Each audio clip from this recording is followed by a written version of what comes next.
we are live on YouTube. Hello, YouTube. Raul, do me a favor. Yeah. Get the news about the Overwatch teasing.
Why do I always pin OBS and it disappears? I don't understand.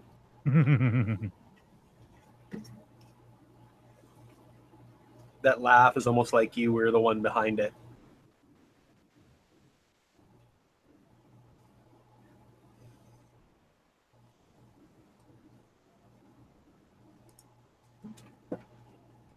No.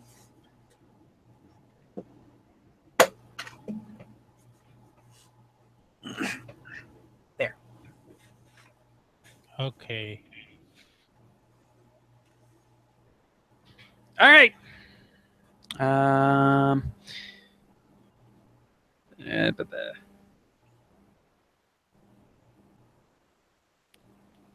Oh, you already had this story there. No, I didn't. I think Delbert wrote Overwatch teasing in there. No. That's me. The Pokemon story. Oh, yep. I just grabbed it. Ha ha ha.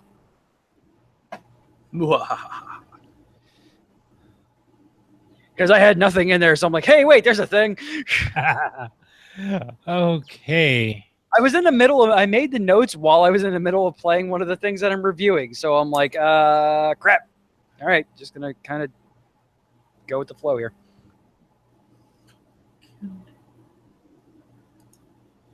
Shut up, Adira. All right, and we are, wait, what? Huh? What?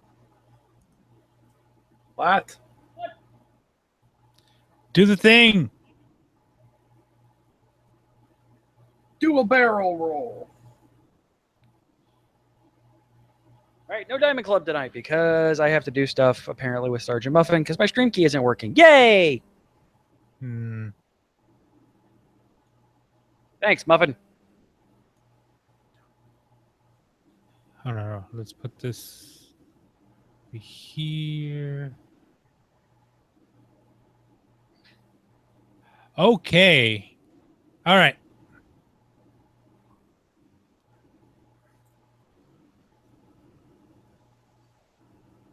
I'm ready to go if you are. Just pulling up the stuff right now.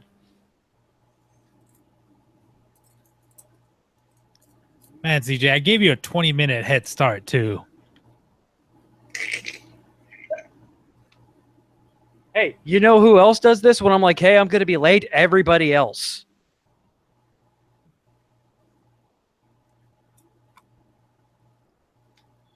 Excuses.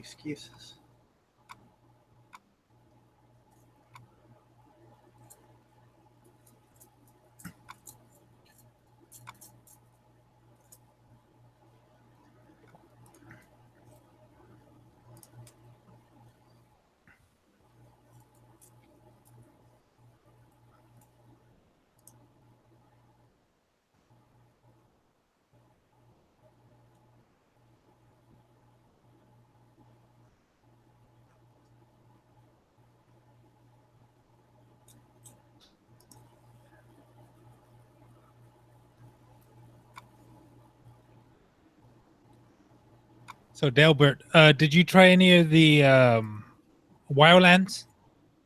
No, I heard about it, but my internet is absolute garbage. So by the time it would have downloaded, it would have been over.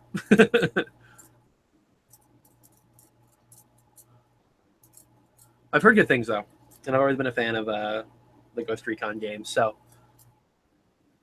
right, I'm good to go if you guys are. Yes. All right, going in 5, 4, 3.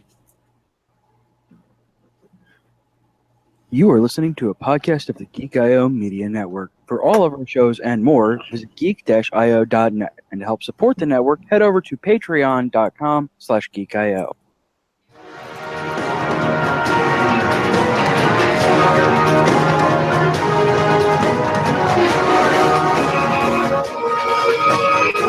Welcome to Gamer Geeks, where we take a look at the latest events in video, card, and tabletop games.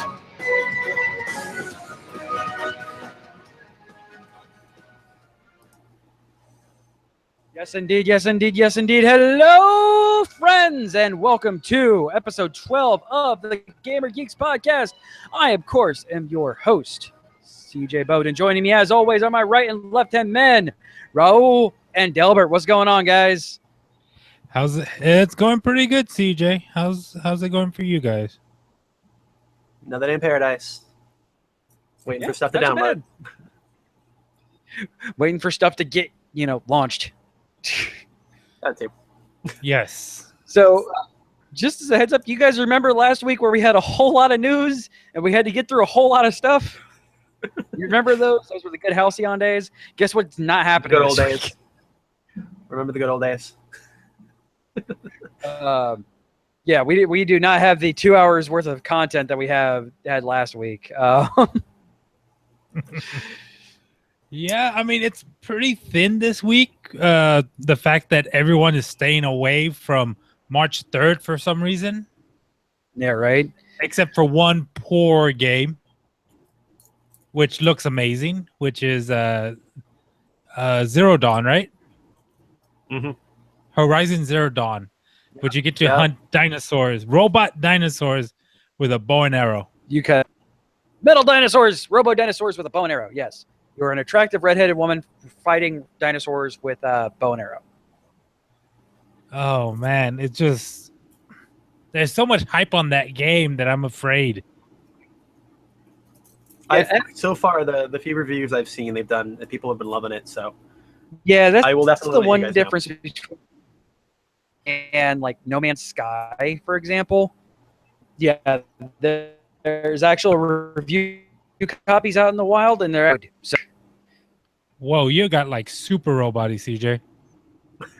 oh, good. I thought it was just me. God damn it! Am I better now? Yeah. I moved my screen over. That shouldn't do anything. Apparently, it did. Thank you, Hangouts. Yeah. So the difference between this and like No Man's Sky is there's actual review copies out and people are liking it. So Yeah.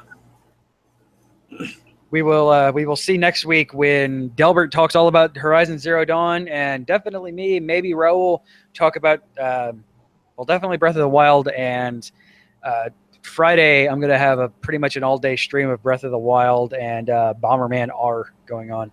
Mhm. Yeah. Yeah. I've got two possibilities of getting the Switch. One, I get the Switch that night, Thursday night, Friday morning, or I get it sent to me from someone that might have a standby. So There you go. Yeah, I'm a camping out because nowhere around here has any pre-orders, including geek-io.net/Amazon. So yeah, you I kinda have no expect- choice. Camp in front of a store for X amount of hours. It's going to be a very long night on Thursday. Yeah, but I mean, even I'm going to be I don't know. I don't think for my area I have to go there like right after work.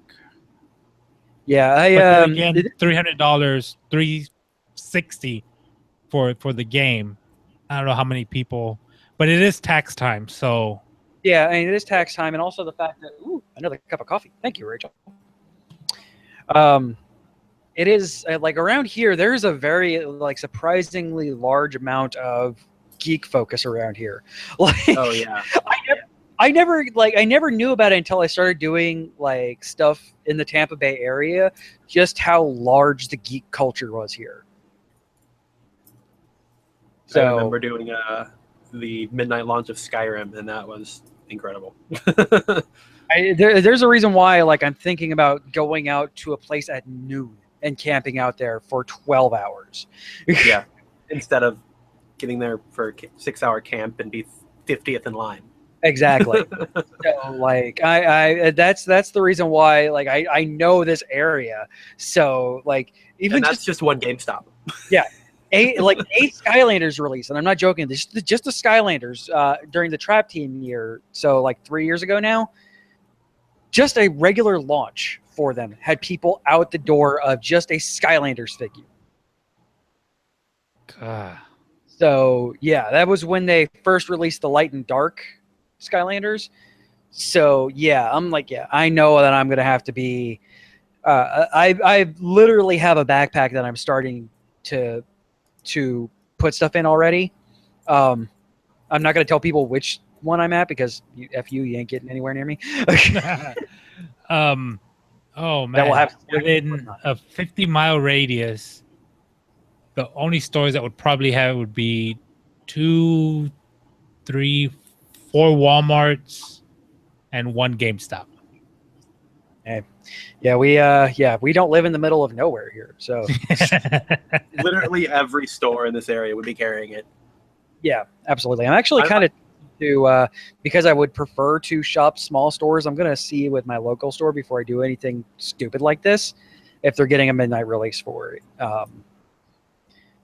Because if I can do that, even better. Because shop small businesses, people. Yeah, but the crazy thing is that they're already in the stores. Yeah. They're already there. Well, somebody at a different GameStop kind of slipped. It's like, yeah, we have less than a dozen, less than the amount of pre-orders. I'm like,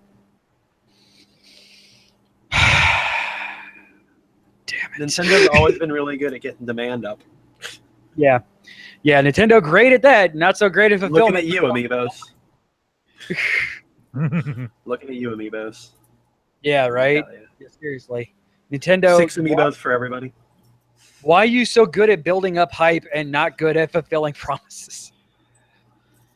I hope it's not like the Wii, because the Wii came out around the same time, didn't it? No, it came out in November, right? Wii was a November launch. Yeah, it was a November launch. I didn't get mine until spring break the following year. Yeah.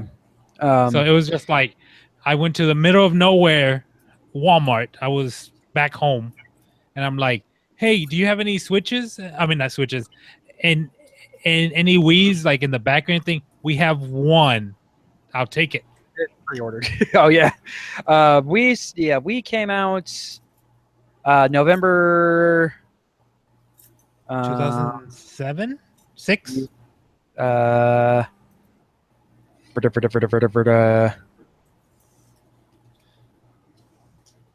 Why is there no release date on the Wikipedia page for the Wii? It's always been out.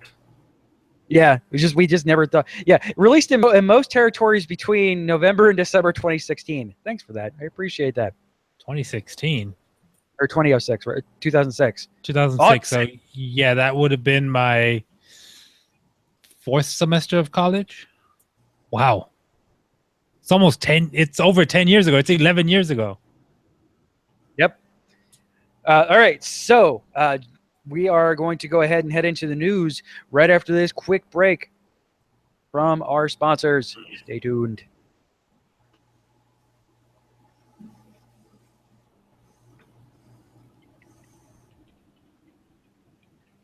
All right, and we are back. Thank you so much for holding on during those. If you want a ad-free experience, join us live Sundays, 9 p.m. Eastern over at geek-io.net/live. Yeah. Let's head on into the news. Woo!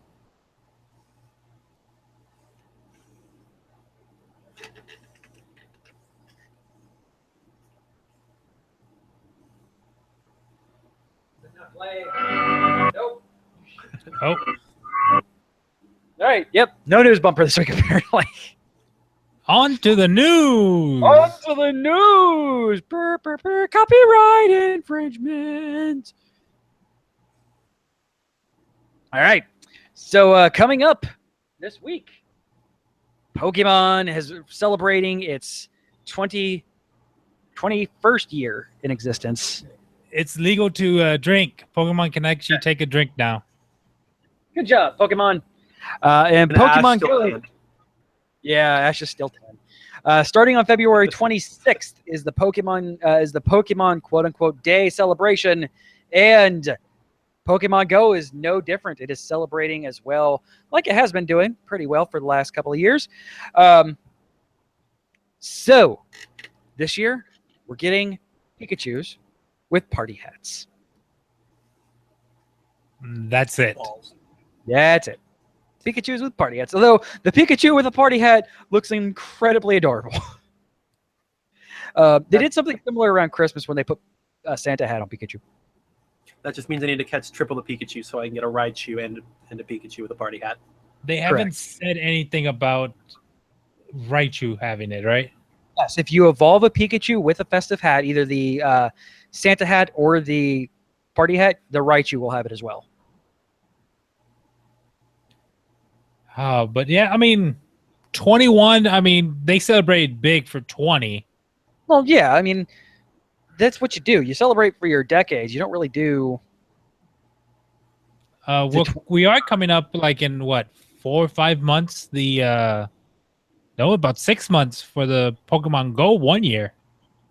Yeah, they blew their load in celebrating that already. I'm sure they'll do something else for it. But yeah, it's Actual battles now. that's never coming. Never. Maybe they'll give us the rest of Gen 2. Maybe. Or maybe Maybe they actually release legendaries. Yeah, for one person. Actually, that's probably going to be the most likely outcome. Yeah, they're gonna 1 year anniversary legendaries. Yeah, Generation 1 legendaries. You can get Moltres, Zapdos, and Articuno. But only only one the of it. birds. Gen Yeah. 1 only had what? 3, 4 legendaries? 5 legendaries? It had the 3 birds, it had Mewtwo, and it had Mew. Yeah, that was it. You didn't get your uptake in them. Even Gen 2 had the 3 dogs, The 3 dogs, It had 2 birds. 3 Reggies, 2 birds. Or no, the Reggies were 3. Yeah, Reggie's free. So yeah, you had the 3 birds, or the 3 dogs, the 2 birds, Celebi. I think that was it. What were the 3 like Oozelf ones, like the weird looking Mews? Were that 2 or was that 3 or 4? The weird I look. feel like that was 2. The Oozelf, like the ones in the lakes. I forget what their names were. Those were 4. I'm one to say. Oh, I know which one he's talking about. That's later gen. I think that was like Gen 5 or 6. No, it wasn't 6 because 6 was X and Y. I remember X and Y. X and Y is inundated with. It might have been. See, I did. It was gold and silver. No, Was it gold and silver? diamond and pearl. Diamond and pearl. Okay. Okay. That's what But I to was say, I don't remember being a gold and silver. Gold and silver had the advantage of having 2 games built into one. So you know, Yeah. it technically had Mhm. more legendaries than that, but like Gen 2, as in Johto, only had 7. I'm one to say. And then you could go in through the old game and get all Gen 1 legendaries. Correct. Yeah. And then 3 started getting a little crazy, but still not too much. And then 4, 5, and 6 is where they're because you had to be able to, especially 4 was with the worst. Yeah, 4 was the worst. Not only with that, they wanted to be able to, since they at that point that's where they adopted the 3D or the DS, so you had no way of transferring your stuff over from the Game Boy Advance. So they're like, yeah, we want you to be able to catch them all. So here's the ability to catch them all. Well, wait, yeah, you could in 4. I think they had that link thing where you can put in your Game Boy Advance games in the advanced port of your DS and transfer the shit over that way. I believe that was 4. I think that might have been 5 with the Dream Realm stuff. I didn't play much of 4 or 5. I have them. I have, I think, Platinum and like Black 2 or White 2. Also racist. But like I didn't play much of them. So I went from 3, and then I got to be a grumpy 20-something. These games are stupid. And then I stopped playing them. And then like 6 came around. I'm like, I don't want to play Pokemon again. I'm 30-something. I don't want to be an adult anymore. Yeah. Let's see. It was Forever Gold time. and Silver, then Ruby and Sapphire came out, right? Yeah. Mhm. And then Platinum. Yeah, it was Diamond, Pearl, Platinum. Okay, I played Diamond and Pearl. Didn't play Platinum or Black and White or Black and White 2. Then I And then picked it up. It was. I picked it up on X and Y, and then the current one. Yeah. Diamond and Pearl also had Heart Gold and Soul Silver. Yes. Which are going for crazy right now. I actually got lucked and found a over at one of our local stores. I found a Soul Silver, which sells at like GameStop for $100 and something. I found it for $19.99. So like, shut up and take my money. I'll buy all of them. All of the one that you have. Yeah, right. So I haven't played it yet. So I still don't have the memories of a Pokemon following me around yet. But you know, which is still weird that doesn't exist in 7 and Sun or Moon. Like, I still don't understand why that went away. Also, you know, Stars.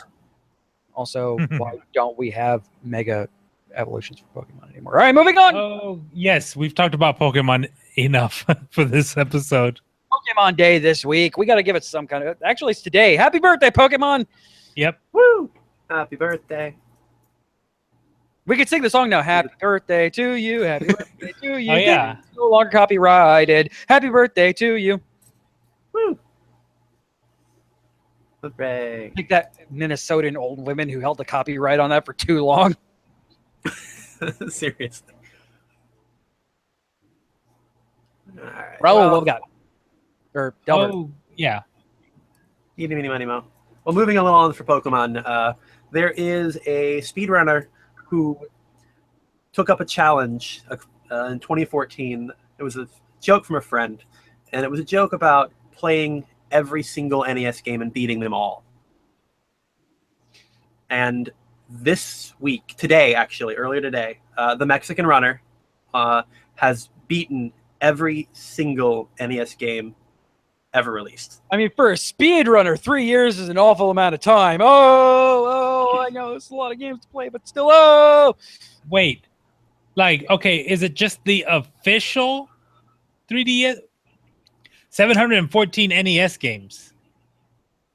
As well as it included the 35 exclusive games from the European areas. but not the funny Famicom. Famicom. There we go. Yeah, Not it's the Famicom. the ones that were released in North America, as well as the ones from PAL. Which I discovered the other day. By the way, if you don't know, if you haven't watched Have You Heard Gaming on YouTube, watch it. I discovered that for some reason, Ninja Gaiden was never released on the NES in Europe, was only released on the Sega systems. Yeah. They never knew that. Like, all right, interesting. All right, cool. But yeah, it took him a grand total of 3,435 hours, 12 minutes, and 24 seconds to beat all of those games. Not a speed run. I mean, it is. He's the first person in history to do it. Lowest speed run of all time. So we gotta wait another 3 years or less than 3 years for someone else to beat it. Somebody's going to do Exactly. it in 30 minutes. Tool-assisted runs don't count. But like he That's did, yeah, they do. Don't take that away from speedrunners. That legitimizes the platform. but the games that he would beat them as a speedrunner, right? Like he'd finish like Super Mario in like 20 minutes, right? Well, the Yeah, games it that doesn't actually say, but I would assume. Yeah, I'm sure, like the games done quick games have been that he finished those quickly. Yeah, but oh man, there was just so many games that just had. There's so like many Final problems. Fantasy, we'll take Dragon Warrior 1, which is a minimum of a 60-hour game. Like, in order to be able to grind up the levels to finish that game, it's a minimum of 60 hours. See Guess what what else game was I on? didn't play when I was 6? But then what about all the old like broken NES games? He Like beat all the Fest- ones that did not have obvious win conditions, so he figured out a way somehow. Okay, He like, skipped the skateboarding part in Battletoads when you don't have a second controller plugged in. Also, like F Battletoads. Seriously, F that game. yeah, because you've got games like Fester's Quest. He had that little weird little wave gun, hmm which pain in the ass to aim. See, so he beat Silver Surfer. He must hate himself.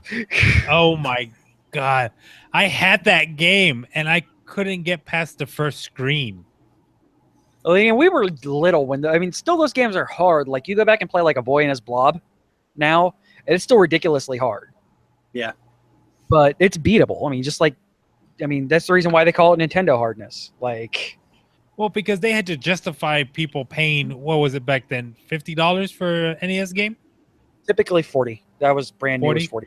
Because I remember my mother being outraged when it went up to $50 for new games.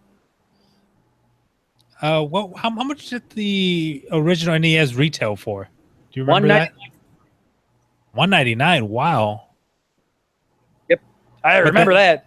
But then again, that Well, I was in don't- the late 80s. So It's about My cousin 600 now. remembers the fact that it's $199.99 because he got his on day one that it came out. and that's when it was packaged, I believe, with Duck Hunt and Super Mario Mario, Duck right? Hunt. The dual pack, which was huge at the time because 2 games on 1 cartridge, massive. Inconceivable. All right, what else we got? The only other thing that I got is a nice little leak. Target screwed up.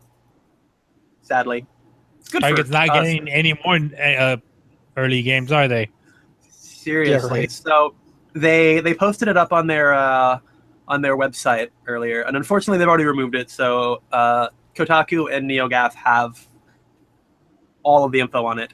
They posted up a picture of a pre-order for Middle-earth: Shadow of War, the sequel to Shadow of Mordor. Which was an amazing game. Such a good game. It was Batman They- with orcs. It was Mhm. so good. But yeah, so it's they had the box art and everything. It's not even been announced by actual anybody yet.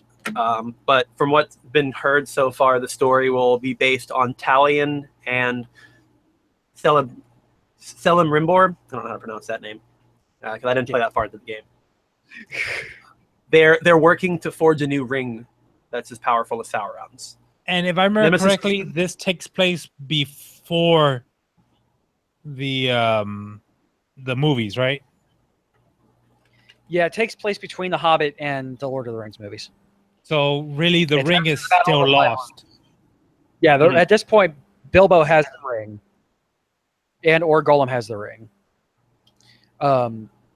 I don't remember. It's been a bit since I've played this, but they directly reference it, and I never beat it. So like, Yeah, I'm um, gonna have to replay this game. This might be It's, my on- pre-Switch game. it's out on like all of the current generation stuff, HD remake with the Game of the Year stuff on it. So It's $20 off Steam right now. there you go. There you go. Wait, do I But yeah, shut it?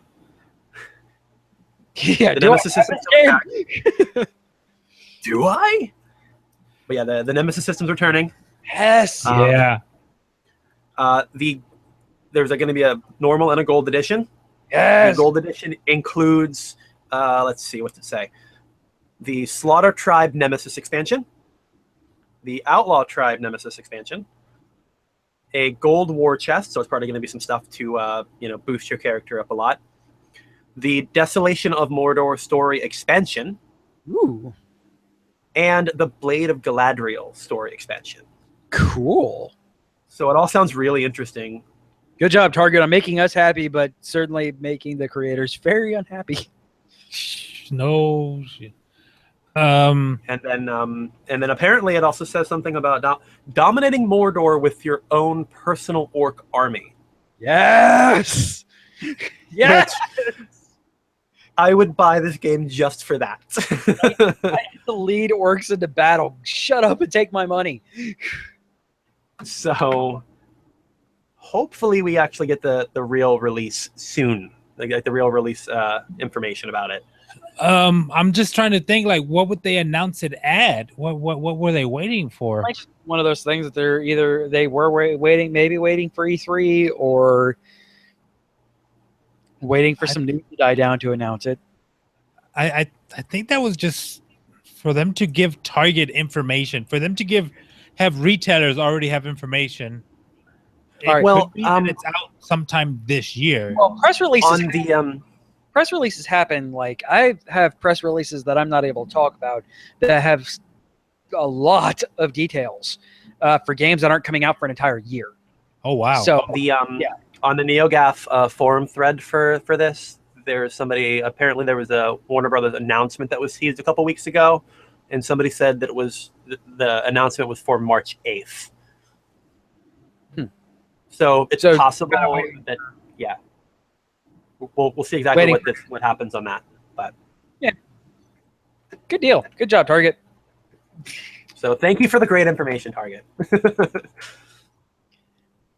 All right. What next, Raul? Okay, what I've been spending most of my time in this weekend has been the open beta for Ghost Recon Wildlands. It's a open world tactical stealth shooter, pretty much The Division, but in the jungle. Huh? But right, I mean, yes, but okay. You remember in The Division, you had to like unload an entire clip to kill someone. Yeah. Okay, this one it only takes a few shots. Oh, okay. So your weapons yeah, it's more realistic. There's no. You're not shooting a normal human with a shotgun 4 times to kill them. Correct. It's a more realistic. Because it was an open beta. I'm thinking they just gave you a lot of the skills to give you to have you try it out. A nice teaser. Yeah. But yes, a good teaser like any demo does. The first one's free. The first taste is free. Yes, the first taste is free. This is just a little preview. I've got a little short review of it late in the second half. But yeah, it's been going on since I believe Thursday, and it ends on Monday. So it was a pretty good. I believe it will release on the 7th. Nice. So in about a week. There we go.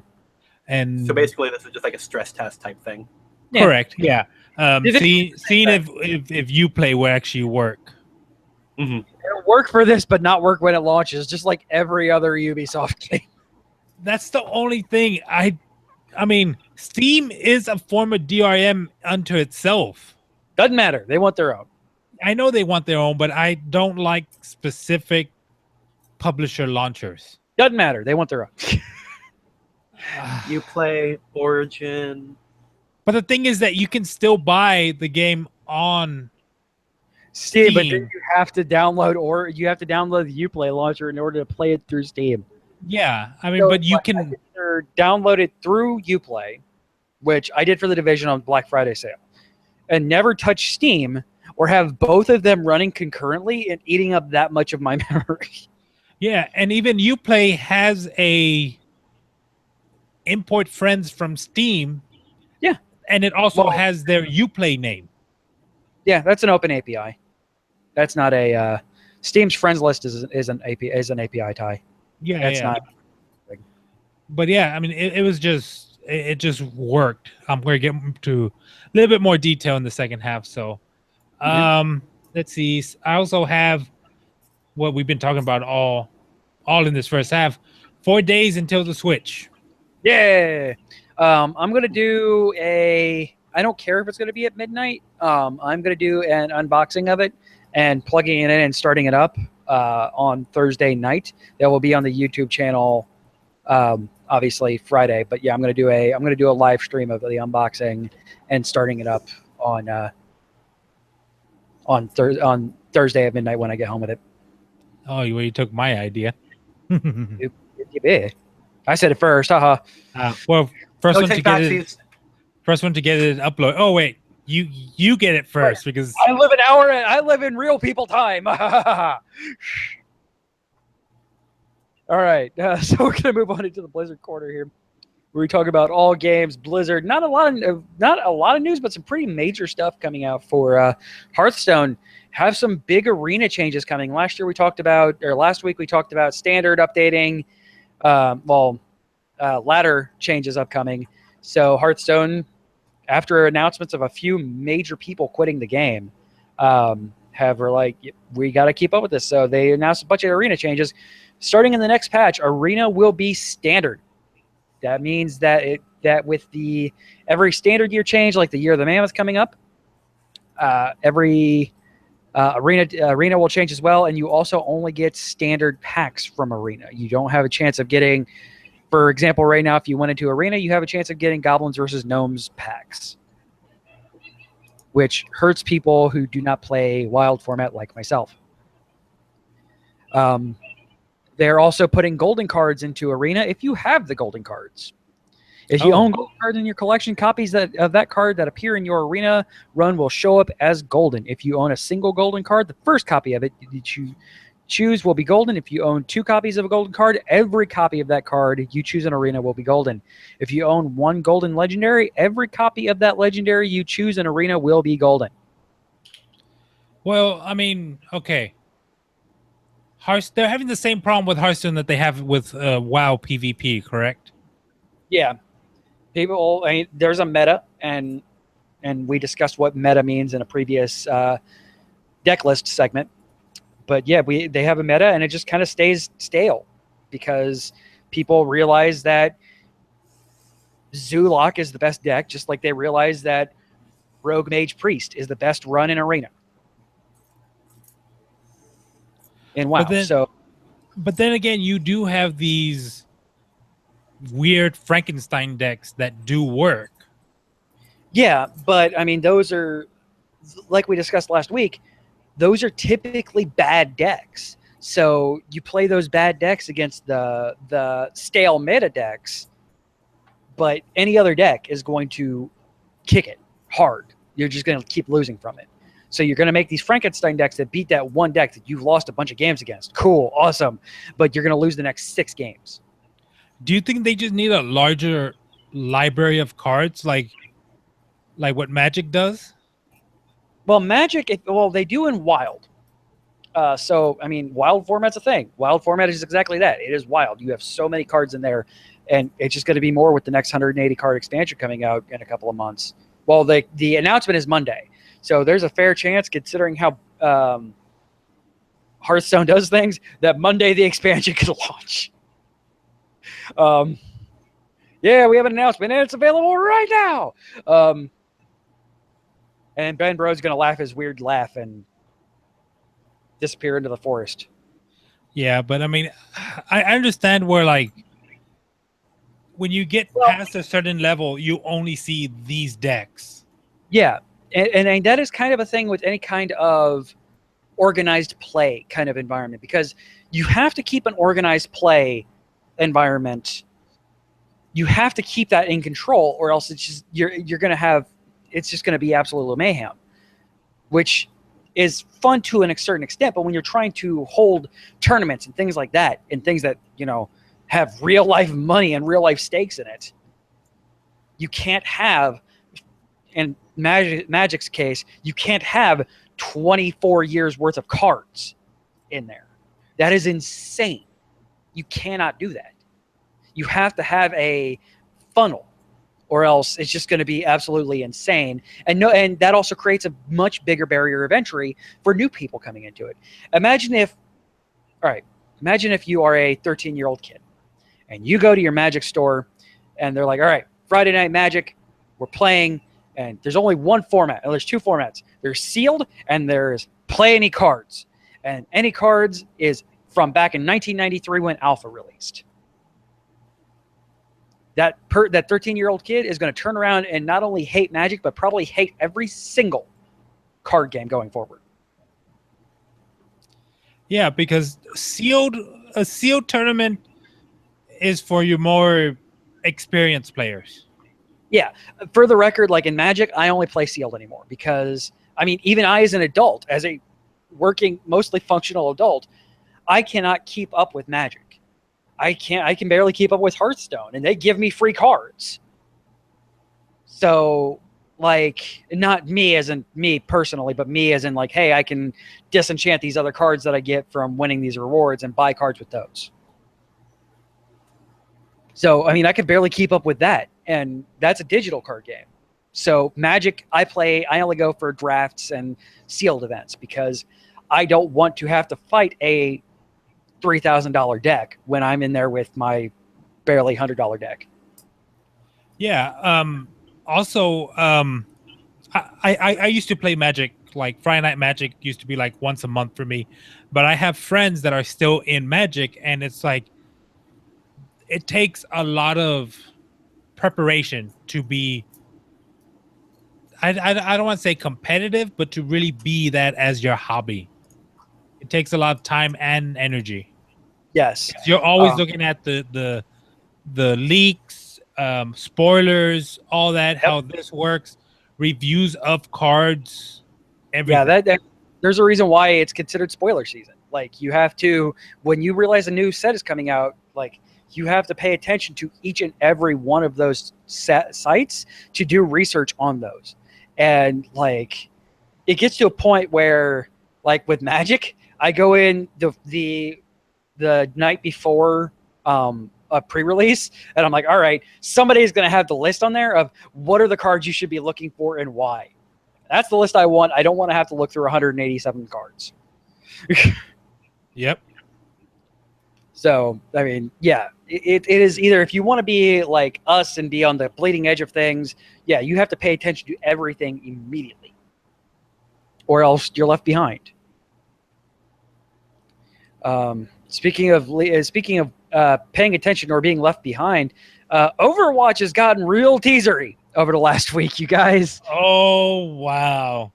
Like, Overwatch has gotten super teasery. They added to their lore section an Yeah. interview with a 11-year-old child genius called, I think it's Ify?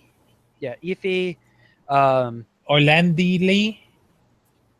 Oladele. Ify Oladele. Oladele. Yes.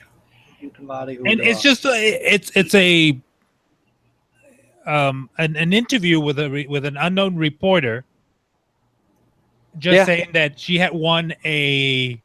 She's an 11-year-old robotics and artificial intelligence prodigy from Numbani. Yes, and she won a grant, a $multi-million grant, wasn't it? Mm-hmm. Yeah, and she built a giant spider with it, basically. Yeah. They're also doing updates on the PTR. Coming off of Overwatch's Twitter account, they've got breaking news that they've got some defense units destroyed in a confrontation with an unknown assailant in the Numbani airport. And it's just got one of the casualties. No civilian casualties reported. Yes, no civilian casualties. But it's just got this robot just cratered into the wall. Yeah. In the airport, in the starting zone, right below the arrival and departures. And they actually updated the PTR to reflect this. Yeah, that's real. They put intense detail on this, including the fact that the next thing that they updated on the Numbani map is, like we've discussed in the past, the Doomfist gauntlet is taken from the payload now. Yeah, that's. So are we going to get an 11-year-old girl as Doomfist? Is the question. Robo Fighter Doomfist. Oh. But I mean, because it's not a coincidence at all that they released these two pieces.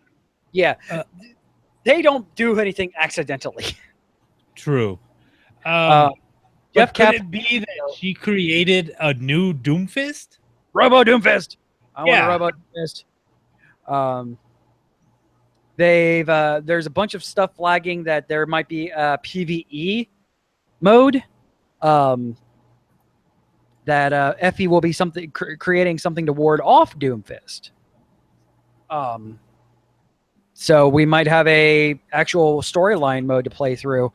Jeff Kaplan stated earlier this week, who's the game director for Overwatch, that things will unroll very quickly, and to watch out over the course of the next week, and people are going to learn some cool stuff that Effie has built. Oh my! So Blizzard Corner next week is probably going to be kicking with Overwatch stuff. So just a heads up on that one.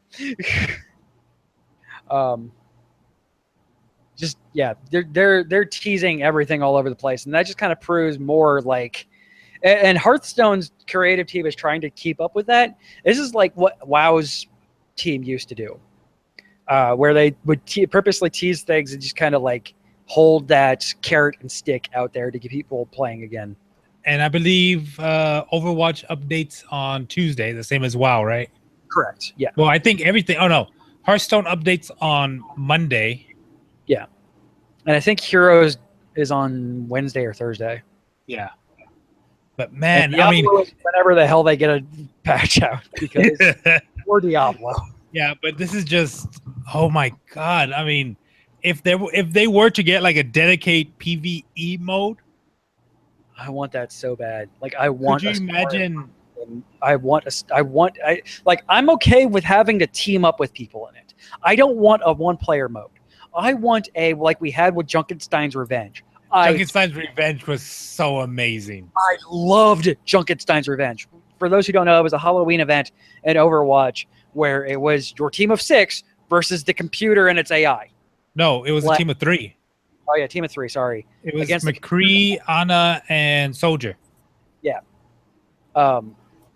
And so like that, I'm good with. I don't need a one-player mode. I want a PvE mode. Yeah. Whatchamacallit? I mean, like a 2. I mean, I think 3. A 3-player team is good. Yeah. But could you imagine like? Okay, you know, like in fighting games, when you play as one character, you do the whole story as that character winning. Yeah, I'll get to that here in a moment with one of my reviews. Oh, okay. All right, but yeah, this week is going to be heavy on games because we have whatever Overwatch is doing. We've got a review of Horizon Zero Dawn from. Yep. The Hearthstone announcements on Monday. So you got the Hearthstone announcement. You got the Overwatch probable announcement. You have Horizon Zero Dawn. You have the Switch. We're going to have to maybe do some interesting stuff with the show next week. Yeah, next week we might just be playing Switch. Yeah. I mean, yeah, it could just be me and Raul making fun of Delbert for not having a Switch. All right. So we're going to take a quick break really quick, and we're going to get into our reviews. Stay tuned.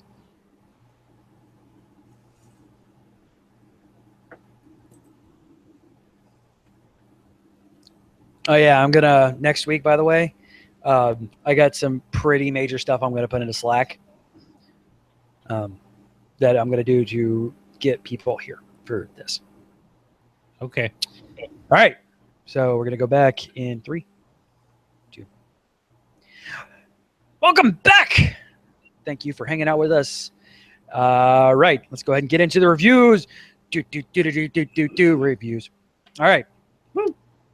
I really need to create some bumpers or get somebody better than me at creating audio to create some bumpers.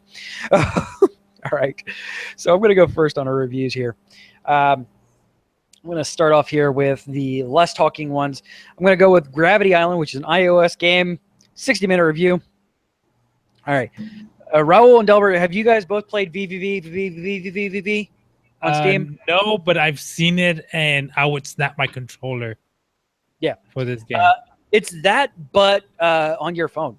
and you're an adorable little white Shinigami, or not Shinigami, paper dolls. Yeah, paper doll. You're an animated paper doll, on a gravity island, trying to capture or free fairies from their gravity hell, basically. But Nice. it's a gravity thing where it's immediate. It apparently exists on the computer because they forgot to translate the controls from computer, so it's like press spacebar to jump. I don't have a spacebar, but it has a jump button on the screen. Oh, okay, so you're having the same problem. Yeah, it's a flat out just they pulled everything from there and slapped on screen buttons on. So it's like a PC port of a console game. Yeah, basically. And then they ported the PC port to the phone.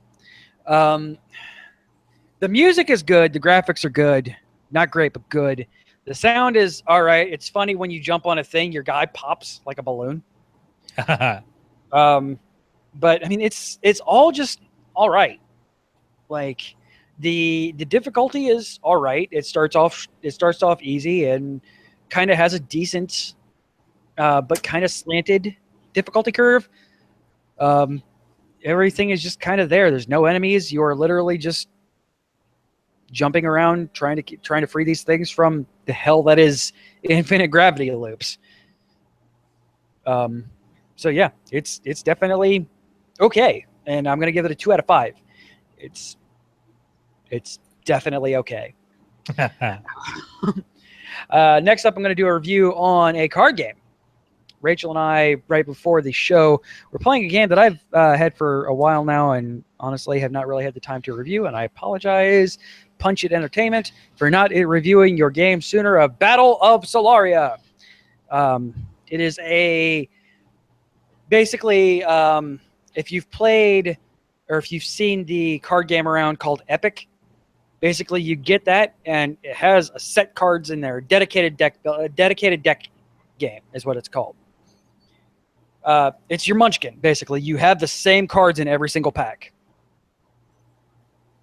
And you have 2 factions, the Jontheim, which are your Jontum, which is basically your humans, your Terrans from StarCraft. And you have the Slytherin. I keep calling them the Slytherin, but you know, that's obviously not correct. Your bad guy faction, which is essentially kind of like more like the storyline behind it was kind of like more of the Borg, the you will be assimilated kind of people. Oh, okay. And it has a storyline of these 2 factions are fighting over minerals, and they're putting up bases and stuff and things. So the reason for every kind of war. Yeah, basically. Yeah, religion or money, and this one's money. And yeah. All right, so basically you can either do they give a layout of a pre-constructed deck, or they give rules for building a deck. So Rachel and I built decks. Cool, awesome. All right, took us a bit to build the decks. That's fine, because this is the first time Rachel's played, and I played this game at Origins last year. So it's been almost a year now, and I've played a lot of games between now and then, so I've completely forgotten everything about the game. You basically have 90 build points. You build a deck, 60 cards, no more, no less. Cool, awesome. 7 cards, cool. Good deal. Rachel's going to bed. So then, all right, cool. 7 cards. It's kind of like Magic. They have similar mechanics to Magic. You tap to attack. You do things, but all right. So they have this back row where you have to put cards from your hand into this back row that don't exist anymore, basically, and that's how you pay for your bases. Your bases pay for your creatures. Okay, cool. However, the cards that you lay face down, you can flip over and use. And some of them are permanents, giving passive effects, and some of them are instants, creating one-time effects. And, okay, all right, awesome. These creatures have stealth, so they go over into a hidden zone.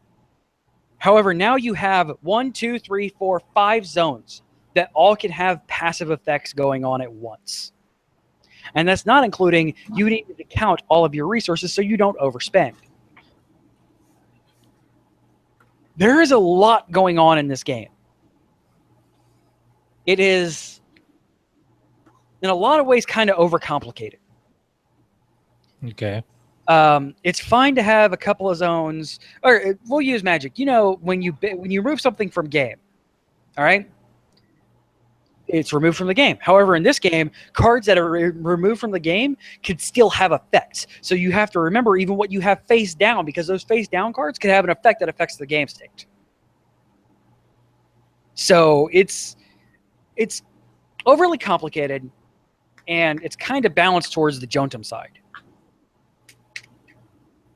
Unless you build around, unless the player playing the Slytherins, whatever the hell they're called, knows to build around the Jotunums, or whatever the hell they're called.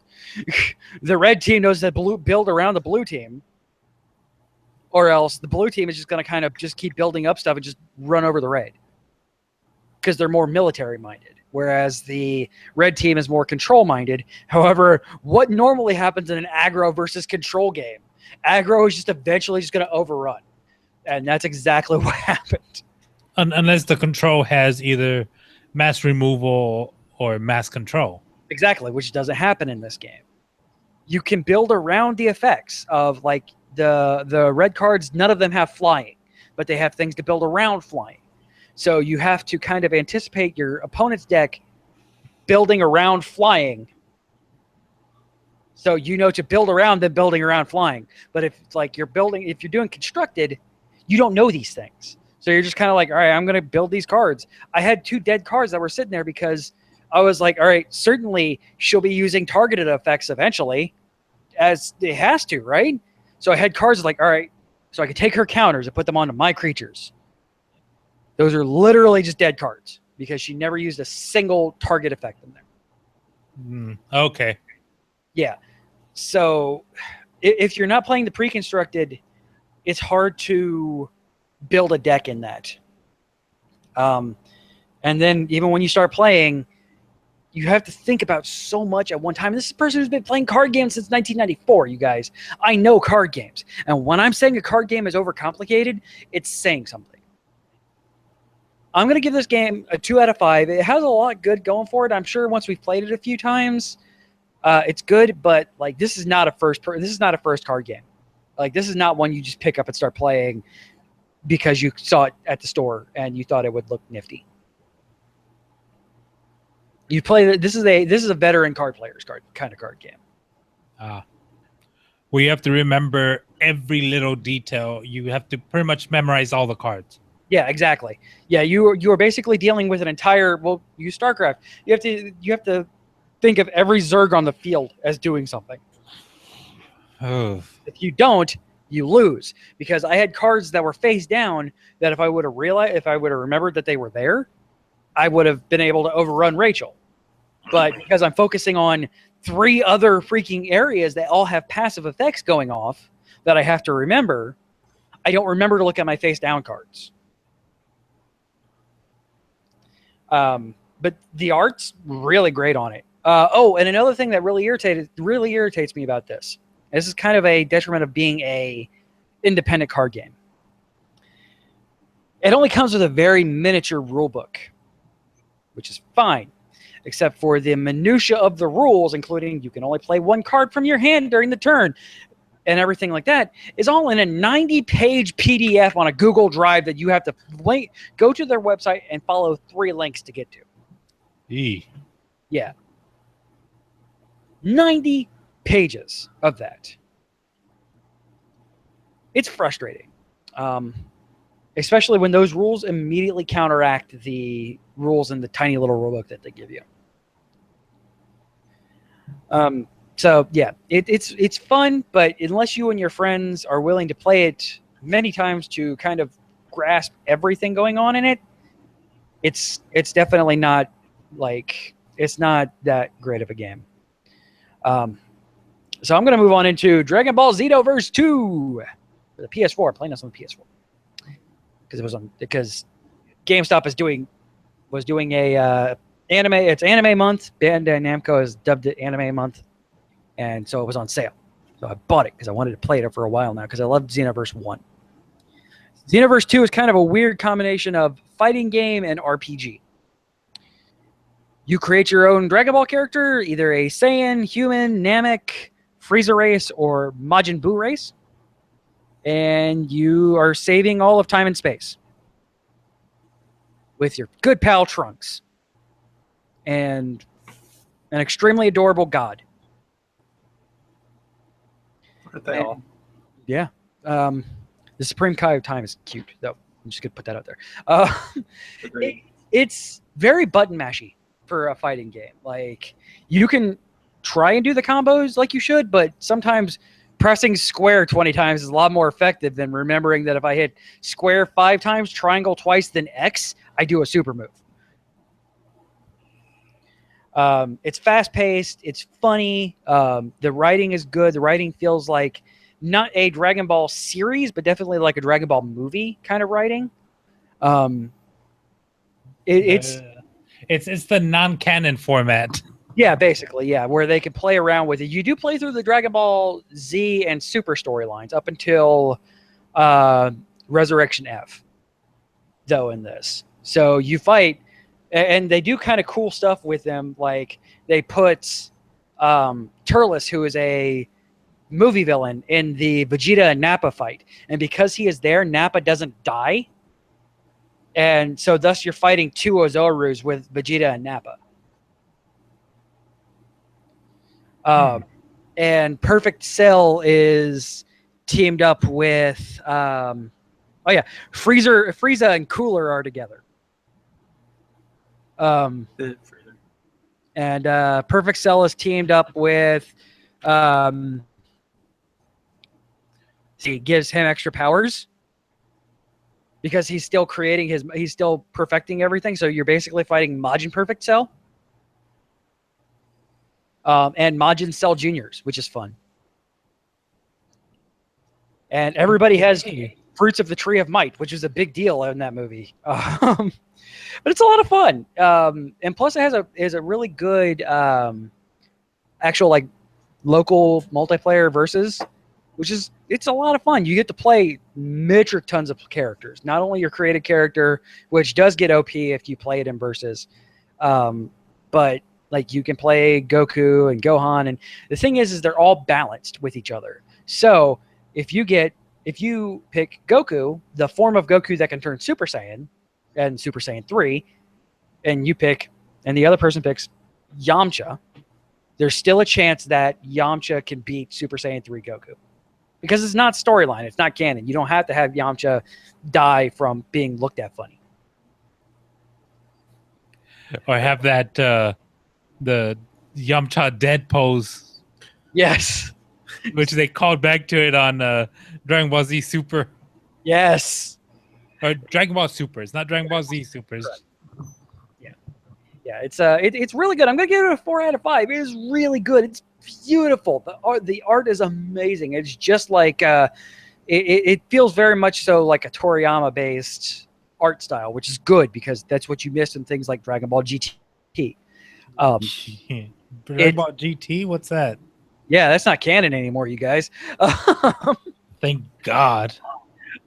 It's really, really good. They got they have all of the super voice actors. So it's most of the OG Dragon Ball Z, minus a couple of people like Chris Sabat, who originally did just Vegeta.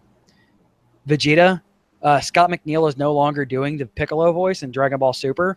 It's Chris Sabin doing both of them, which you can't really tell the difference between Vegeta and Piccolo unless you're a nerd and know the names of them anyway. So it's good. 4 out of 5. I like it a lot. It's really, really good. All right, Raul, what you got? Okay, I've got two quick games, one beta and one iOS game. I'll start with the iOS game. I got picked up Post Night on iOS. It's a free game with all the spend money to get gems to get gold. But essentially you're a mailman who's a knight, who has to be a knight to deliver. It said medieval times. You have your sword, you have your shield, and it's a side-scrolling.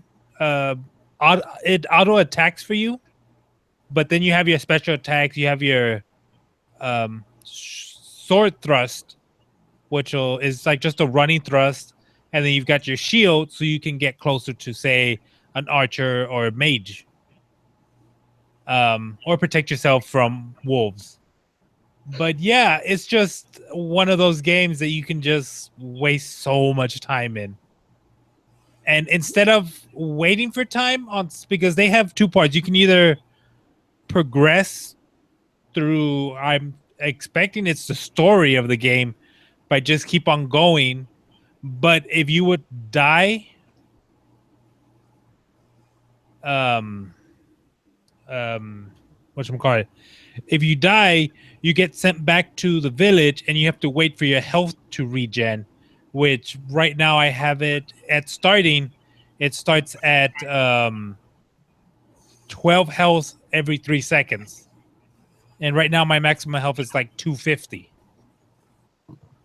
So it takes like 5 minutes, or it doesn't even take 5 minutes. It takes a few minutes for it to fully restore.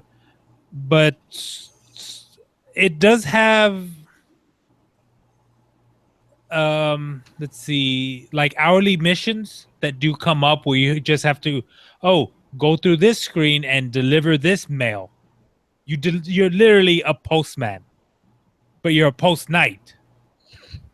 Correct. The funny thing is, I was actually looking at that when I was looking at Gravity Islands. I'm like, man, do I want to get Post Night or Gravity Island? Yeah, Post Night. I mean, I downloaded it last week, but I just started playing it yesterday. And yeah, it's a fun little time waster. It also has what's it called? Dating sim element in it. Dear God. Because it's very Japanese chibi. Okay. Yes. So like when you're progressing, brain, by the way. What's that? You just kind of broke my brain, by the way. Yes, it is. So like you rescue the daughter of the chieftain first. And she's like, "Oh, here's a gift." And then they give you the option, do you want to give her a gift? Yes. Wink. And then you have a list. Right now I've only unlocked 2 females. So, and it's got a heart meter on each of them, so it's like, and I've got like a list of like 6 blanks. So all of the ladies. Yeah. So I don't know how much more I'm going to play of this game. She wants you to deliver to her mailbox.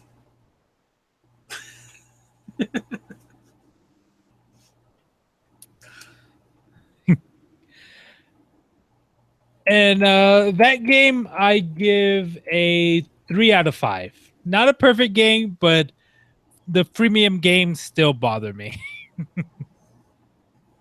But there's 2 currencies. You have gold and then you have gems. Gems you can use for like speeding up time and all that good stuff. Gold you use to upgrade your equipment and all that. But one thing I found interesting, you can use gems to buy gold. And gems for about an hour of playthrough, I think I got like maybe 5 gems.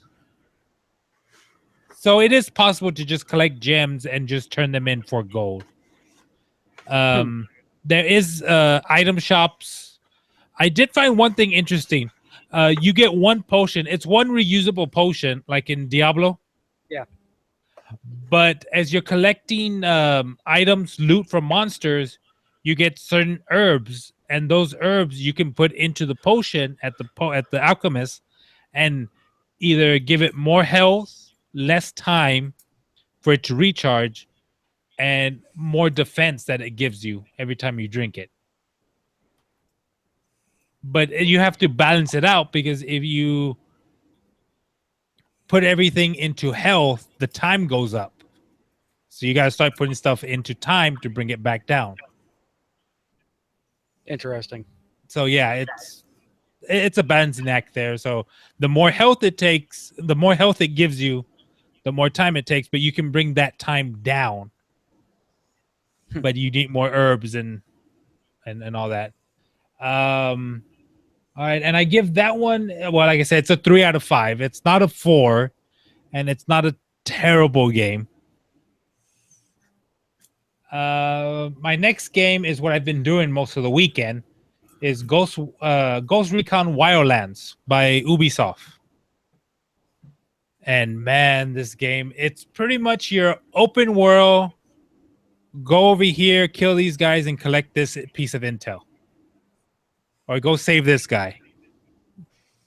So it's pretty much your Far Cry 4. I can't remember what the title of that one was. Was it just Far Cry 4? Yeah, you didn't get like Far Cry. There was Far Cry 4, and then it goes into the Far Cry Primal and stuff like that. Yeah. Well, it's pretty much you have your giant map, and it looked a lot like callback to earlier in the show, Shadows of Mordor.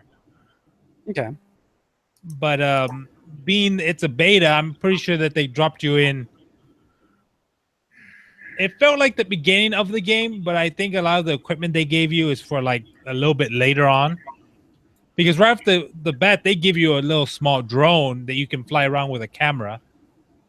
And you can mark your enemies, which is very helpful in a stealth game. And what's that? Seems a little OP. Yes, but then you also have limited battery and limited range. It's not so bad. On the drone. What's interesting is that instead it's a single player or co-op. You can play the entire game in single player, but in single player they give you a 4-man squad, you and 3 other NPCs. Just like normal. Ghost Recon's always been squad based. Recon and Rainbow Six have always been squad based. Okay, and what's one skill you have is that you can mark your targets, and you can say your squad, "Hey squad, take out this one," and when I shoot at this one, it takes the other guy out. So you can just do like your synchronized shots, which is on like I want to say like a 20-30 second cooldown.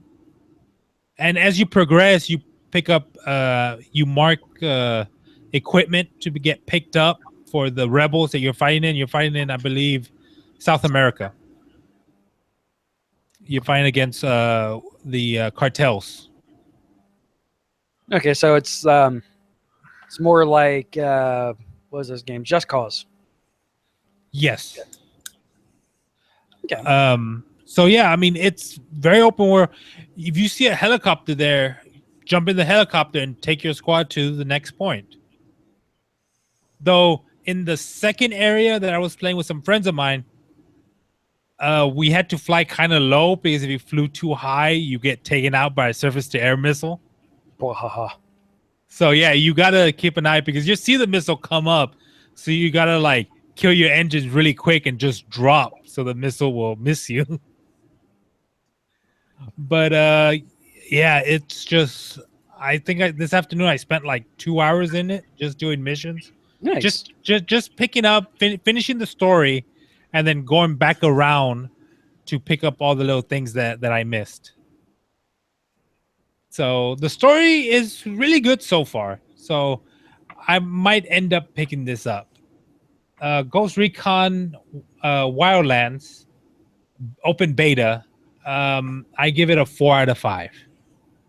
Nice. Tell her what you got for us. But What? we're kind of talking. Huh? Yeah. Real quick before I get into my review, I just learned that Dragon Ball turned 31 today. Oh, good lord. Oh my. First episode aired on February 26th, 1986. I don't know if that's 19 Since we were talking about Dragon Ball earlier. or if I am 2 years older than Dragon Ball disturbs me more. I am Nailed 1 year younger than Dragon Ball. Thanks, Delbert. Holy. You're welcome. Since we were talking about Dragon Ball earlier, I figured I would share that. So Pokemon and Dragon Ball were born on this day. Yay! So it's Weird kind of cool. animal-human hybrid things created on the same day. It's like Japan knows. Right? So if you have a Japanese human-animal hybrid thing that you want to create, do it on February 26th. Indeed. So anyway, moving on to the actual review, since that actually is what this section is for. This week has been kind of slow for me. I haven't really played anything. I've been waiting for Horizon, so I've been mumbling around on Minecraft. Yeah, Minecraft. I finally broke down the other day and bought the Java version, so I was able to throw a boatload of mods on it because modding community is amazing. Yes. In every game. And it's a lot more challenging now. There's a lot more random stuff to do. One of the mods I have adds roguelike dungeons to the game. Okay. So they're like, I believe they're pre-built, but they're randomly generated. So like it puts the dungeon inside the world and then might randomly like have a ravine cut through it or something, or have pieces of the dungeon just gone. It's really weird. And there's usually a book somewhere in the dungeon. I don't know how many levels it is. The playthrough on YouTube I'm watching that's using it is on level 5, so that's 5 floors down. I just finished level 2 of my own. But yeah, there's usually a book somewhere in there that tells you like how many blocks were used, how many enemy spawners were included. So it's kind of frightening. There are some rooms where there are 3 spawners right next to each other, and they're all just pumping out. Yeah, exactly. And I'm relatively early game, so all my good tools I got from the roguelike dungeon. I have 0 armor, so I'm like hoping to God I actually kill stuff. But yeah, also it took me forever to find cows. Because one of the actually one of the mods I have adds like a thirst meter, and in order to do that you have to have a canteen which is made with leather. And all I could find was sheep and pigs. I finally broke down and started murdering horses because I couldn't find any cows. Yeah, Minecraft is such a great base game. By itself, you can have fun. But then once you start adding mods, you turn it into whatever you want. A monster. Yeah, I think there's another set of mods I might download for like magic. Just adds magic to the game. Oh man, but like Minecraft, the modding community just took that and ran. Yeah. Because the fact that it's programmed in Java. Yeah, it's unfortunately the Windows 10 version still doesn't support mods, so I had to go with the Java version. Which they're never getting rid of the Java version. They can't get rid of it. No, that would anger like a good third of the Twitch community. I mean, they could if they just ported everything into the Windows 10 version. Yeah. Just add some sort of codec or something to the Windows 10 version that allows it to run all the Java mods. But the Windows 10 version is not under Java. No, that's what I'm saying. Like it would have to be some sort of codec. Like it was built specific. It's a port of the Pocket Edition. But they're still working on bringing them to parity. So soon, trademark, Java Minecraft and Windows 10 Minecraft will eventually be on the same level. Yeah, they probably have a team, if not a team, one guy that they just have hooked up to Pure Caffeine trying to figure that out. Yeah. So, it's not going to be done quick. Java. Yeah. How old But- is Java right now? It's like came out in the 80s, didn't it? Older than I think any of us want to know. 1995. Oh, Yep. it's not too old. It's not that young. Yeah, not that old. All right. So what are you giving? But yeah, so my Minecraft is a solid 4 out of 5 by itself. When you add mods to it, I mean, it's can be as high as you want it to be. You're making your own game at that point. Yeah, pretty much. All right. So really quick, we haven't done a retro review in a couple of weeks. So I'll do a retro review. What is a retro review, you may ask? It's where we take an old game and talk about it like it's new. And this week, I am talking Final Fantasy X. Please note, I am talking the remastered edition on the PlayStation 4. Is where I got my most recent playthrough, not completed playthrough, with.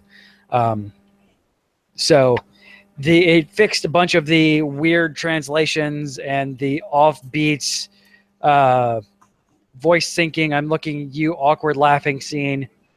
Ha ha ha ha ha.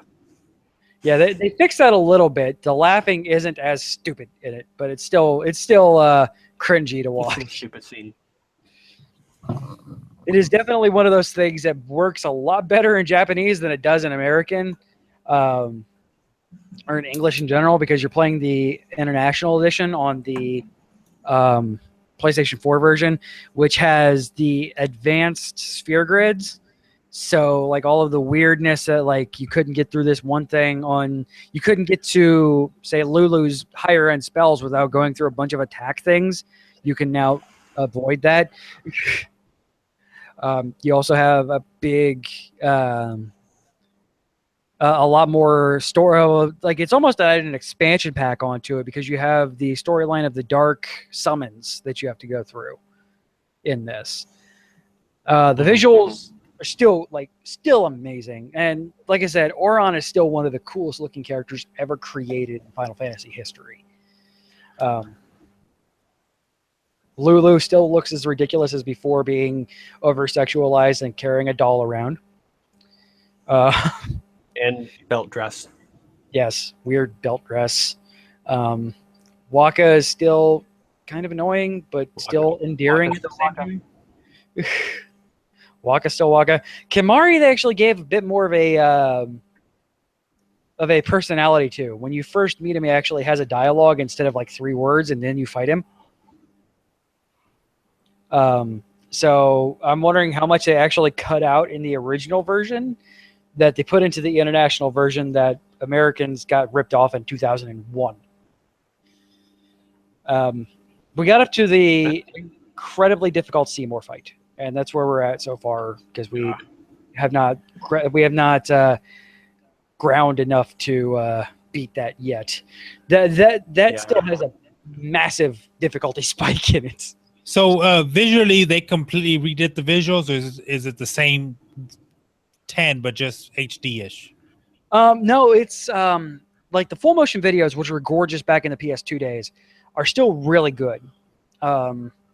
The world map, which were kind of blocky and suffered from processing issues, has been fixed a lot. So the world map looks quite a bit different. The full motion videos, like I said, which were gorgeous before, they did kind of, this is going to sound horribly racist, and I'm sorry. They did kind of white up the characters a bit because, like, if you'll notice in the full motion videos in the original 10, Tidus goes from being super white to super Asian. And they fixed that a bit. It's still, he looks kind of like, it looks more like Final Fantasy like 12, maybe 13 level graphics. Like all over. Like they put it through the new graphics engine that they got for 13 and kind of made Final Fantasy X look and sound really, really good. I mean, admittedly, yes, there's bias in this because Final Fantasy X is one of my favorite games of all time. but its weaknesses never. I mean, it's kind of hard to fix weaknesses in a game unless you're going to go through and patch all of it, like they're doing with Final Fantasy VII, and change those. So the weaknesses are still weaknesses. The really awkward translation is still kind of there, but it got a lot better. And like I said, there's a whole bunch of new content. If you never played the international version of Final Fantasy X, it's there. And plus, it comes with 10.2, which is the international version of that as well, which apparently fixed a lot of the issues with that, but we aren't playing that yet until we finish 10, for obvious reasons. And you're playing it on Steam, correct? Or on PS4? Yeah, we picked up the remastered 10 and 10.2 on PS4, and that's where we're playing it right now. So bear in mind, it's the review of the original Final Fantasy X. It's the remade one. Let's see. On Steam, they have 10, 10.2, 9. Do they have 8? Yeah, they have all of them. I think they've now made all of the Final Fantasies on there on Steam. I believe I have 7 somewhere on my Steam list. Yeah, I know I have 9 because 9 is my second favorite Final Fantasy game. So I mean, and last week they did a sale of all of them. They were all 50% off, including the only one that's not on Steam is 15. But 1 through 13-3 is all on, and 14 too. But MMOs are all on Steam. Including Final Fantasy IV: The After Years, which still reminds me of Saved by the Bell. So, there's that. All right. So we're going to go ahead and wrap this up. You can get a hold of us over at geekishow@gmail.com. Put Gamer Geeks in the subject line. Make sure it goes into the correct folder and is read on the correct show if you want us to read it. Facebook, Twitter, YouTube, Twitch, everything that you possibly want. If you put a /GeekIO show at the end of it, we might be there. Support this show and the entire network over at patreon.com/geekio. Oh, and you can give us a call on our Geek hotline, 727-489-4335. That is 727-489-GEEK. Again, our YouTube channel is youtube.com/geekio show, where we put up Let's Plays and everything that we do that is a video show is up there, and it's also over our Twitch channel. So, yeah, awesome. This show records live wrong show. Sundays at 9 p.m. Eastern. 8 p.m. Central over, of course, twitch.tv/Geeko show. Shut up. I do 4 shows. 8 p.m. ish. Yeah, ish. Just like most of the shows on the network, take that time as a fact of coming to the chat room. We'll be in the chat room setting stuff up at, we try to do it a little bit earlier, but one of my producers is better than the other one. I'm not saying which one, but there's a reason why the show has started late on Thursday for the last 2 weeks. All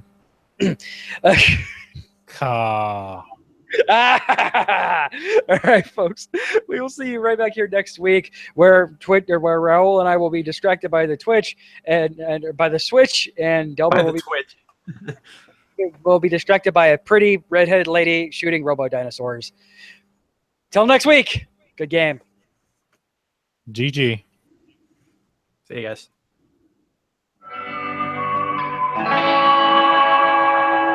This has been a Geek.io Media Network production. Copyright 2017.